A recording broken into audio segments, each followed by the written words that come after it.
मध्य प्रदेश की सियासत में हर दिन एक नई खबर लोगों को चौंका रही है।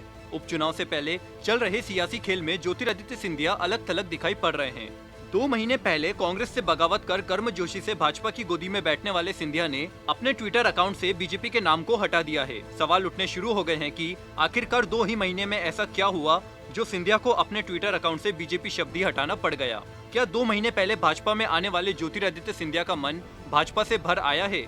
जानिए पॉलिटॉक्स की इस खास रिपोर्ट में। ये है टॉक्स न्यूज नेटवर्क और आप देख रहे हैं पॉलिटॉक्स, राजनीति का कच्चा चिट्ठा। मध्य प्रदेश की सियासत में हर दिन एक नई खबर लोगों को चौंका रही है। क्या 2 दिन पहले भाजपा में आने वाले ज्योतिरादित्य सिंधिया का मन भाजपा से भर आया है? उपचुनाव से पहले चल रहे सियासी खेल में ज्योतिरादित्य सिंधिया अलग थलग दिखाई पड़ रहे हैं। 2 महीने पहले कांग्रेस से बगावत कर गर्मजोशी से भाजपा की गोदी में बैठने वाले सिंधिया ने अपने ट्विटर अकाउंट से बीजेपी के नाम को हटा दिया है। सिंधिया ने उसके स्थान पर पब्लिक सर्वेंट यानी जनता का नौकर लिखा है। सिंधिया ने अपने ट्विटर अकाउंट में बीजेपी का नाम ठीक उसी अंदाज में हटाया है जैसे कांग्रेस छोड़ने से पहले कांग्रेस शब्द हटाया था। हालांकि इन खबरों को अफवाह बताते हुए खुद सिंधिया ने कहा कि कांग्रेस मेरी चिंता ना करे, ये राजनीति का नहीं अपितु जरूरतमंदों की सेवा का समय है। इस पर एमपी कांग्रेस ने तंज कसते हुए कहा कि जिन्हें अपनी प्रोफाइल में पार्टी का नाम लिखने में भी शर्म आती है, वो बीजेपी टिकट पर कैसे राज्यसभा चुनाव जीतेंगे। दूसरी ओर ट्विटर पर सिंधिया के बीजेपी नेता से अचानक पब्लिक सर्वेंट बन जाने की खबरों के बीच जाने के बाद मध्य प्रदेश की सियासत अचानक गर्मा गई है और सियासी चर्चाओं का बाजार गर्म हो गया है। सवाल उठने शुरू हो गए हैं कि आखिरकार 2 ही महीने में ऐसा क्या हुआ जो सिंधिया को अपने ट्विटर अकाउंट से बीजेपी शब्द ही हटाना पड़ गया। अब सवाल उठ खड़े हुए हैं कि क्या सिंधिया को बीजेपी में वो तवज्जो नहीं मिल रही जो कांग्रेस में मिलती थी, या फिर 24 विधानसभा सीटों से पहले बीजेपी में चल रही राजनीतिक उथल पथल से सिंधिया आहत हो चुके हैं। क्या वाकई मध्य प्रदेश के भाजपा नेता ज्योतिरादित्य सिंधिया को उतनी अहमियत नहीं दे रहे जितनी वो सोचकर आए थे, या फिर सिंधिया का बीजेपी पर दबाव बनाने का यह कोई सियासी संकट है?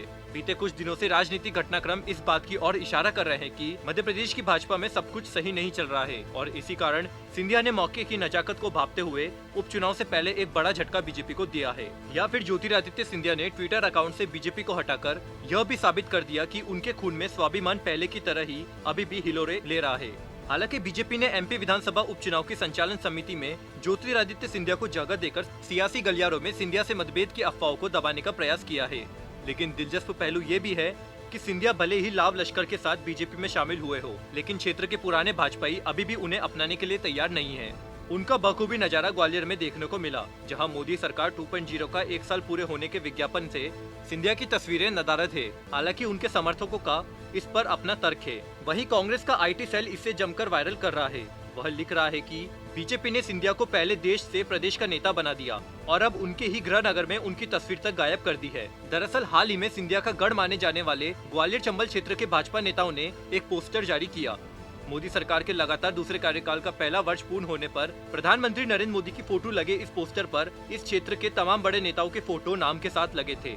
अगर किसी का फोटो नहीं लगा था तो वो थे ज्योतिरादित्य सिंधिया, जिनके दम पर भाजपाइयों ने कांग्रेस की सरकार को गिराकर शिवराज सिंह चौहान को मुख्यमंत्री बनाया। सिंधिया के प्रभाव वाले क्षेत्र में जगह जगह लगाए गए इन पोस्टरों से सिंधिया समर्थक तो आहत हुए ही, निश्चित तौर पर सिंधिया को भी बड़ा धक्का लगा होगा। जैसे 5 दिन पहले बीजेपी के पोस्टर से सिंधिया गायब थे, ठीक वैसे ही सिंधिया के ट्विटर अकाउंट से बीजेपी का नाम गायब हो गया।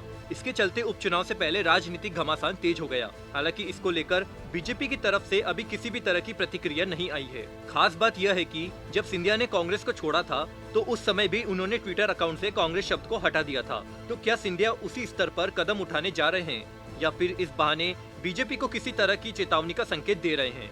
सवाल और भी बहुत खड़े हो रहे हैं। लापता सिंधिया के ये पोस्टर बेशक सियासत का हिस्सा है, लेकिन सवाल जायज भी है कि वाकई बीजेपी में अब कहां है सिंधिया और एमपी की 24 सीटों के उपचुनाव हो जाने के बाद कहां होंगे सिंधिया। 24 में से ग्वालियर चंबल की 16 सीटें जीतने की नैतिक जिम्मेदारी सिंधिया के कंधों पर है, जिसमें से 14 सीटें तो सीधे तौर पर सिंधिया समर्थक पूर्व विधायकों से जुड़ी है। बाकी मध्य प्रदेश मालवा बुंदेलखंड की 5 सीटें अलग।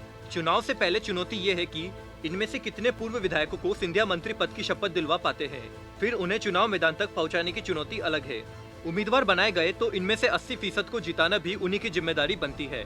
सिंधिया के लिए बड़ा इम्तिहान बीजेपी के साथ जनता को ये बताना भी है कि वो शिवराज के मुकाबले के जन नेता है। भीड़ उनके चेहरे पर भी जुटती है। क्या सिंधिया की ये इम्तिहान चुनाव के बाद भी खत्म हो पाएंगे? भाजपा नेताओं की ओर से सिंधिया मुक्त पोस्टर के लगने के बाद कांग्रेस के नेता चुटकी लेने से नहीं चूक रहे हैं। कांग्रेस के नेता अब मजे लेकर पूछ रहे हैं ग्वालियर के युवराज और भाजपा के वरिष्ठ नेता कहाँ है? पोस्टरों में उन्हें जगह क्यों नहीं मिल पाई? क्या भाजपा सिंधिया को इस क्षेत्र का नेता भी नहीं मान रही?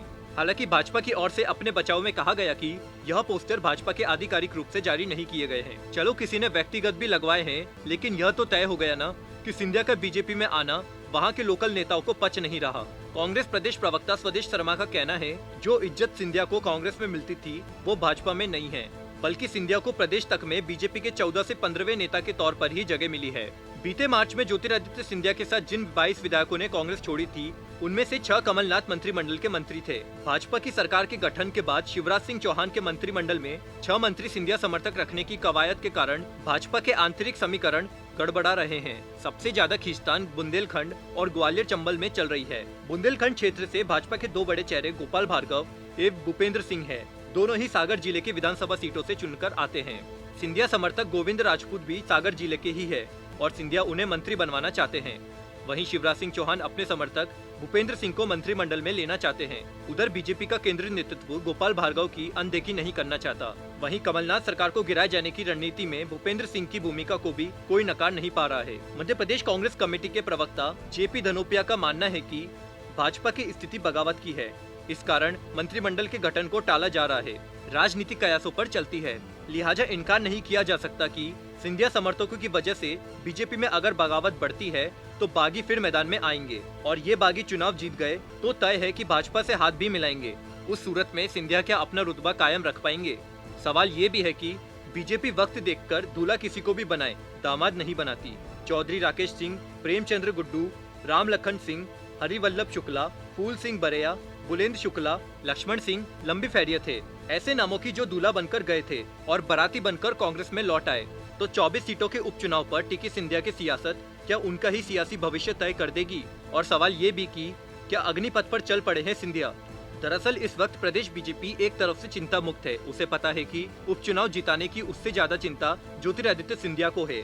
आलम यह है कि बीजेपी जानती है कि यदि सिंधिया बहुमत के आंकड़े के आगे भी निकलवा देते हैं और उसके बाद भी यदि 10 सीटों पर उम्मीदवार हार जाते हैं तो भी सिंधिया वैसे ताकतवर नहीं रह जाएंगे जैसे अभी खुद को वे और उनके समर्थक प्रोजेक्ट कर रहे हैं।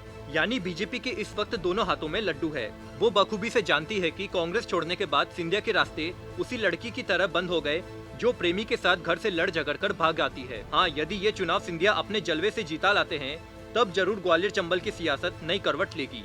तब नरेंद्र सिंह तोमर, प्रभात झा, जयभान सिंह पवैया जैसे नेताओं को भी न चाहते हुए सिंधिया के लिए बाहें भी फैलानी होगी और उनके निर्णय के साथ ही सहमति रखनी होगी। बता दे, पॉलिटॉक्स न्यूज ने सबसे पहले कहा था कि ज्योतिरादित्य सिंधिया बीजेपी में जा तो रहे हैं, लेकिन जिस तरह का मान सम्मान, प्यार दुलार सिंधिया को गांधी परिवार और कांग्रेस से मिला है वो बीजेपी में कभी मिल नहीं सकता। बीजेपी की राजनीति में उनकी हर बात पूरी नहीं हो पाएगी। कांग्रेस में वो जिस दमखम से राजनीति करने की स्थिति में थे, बीजेपी में ऐसा संभव नहीं हो सकेगा। ज्योतिरादित्य सिंधिया द्वारा आज कांग्रेस की तरह ही बीजेपी का नाम अपने ट्विटर अकाउंट से हटाने से पॉलिटॉक्स की इस बात पर मुहर लगती नजर आ रही है। और हम फिर कहते हैं, कोई ताजुब्बा नहीं, आने वाले समय में सुबह का भूला शाम को घर वापस आ गया वाली कहावत चरितार्थ हो जाए। पॉलिटॉक्स ब्यूरो, भोपाल। ये है टॉक्स न्यूज नेटवर्क और आप देख रहे हैं पॉलिटॉक्स, राजनीति का कच्चा चिट्ठा।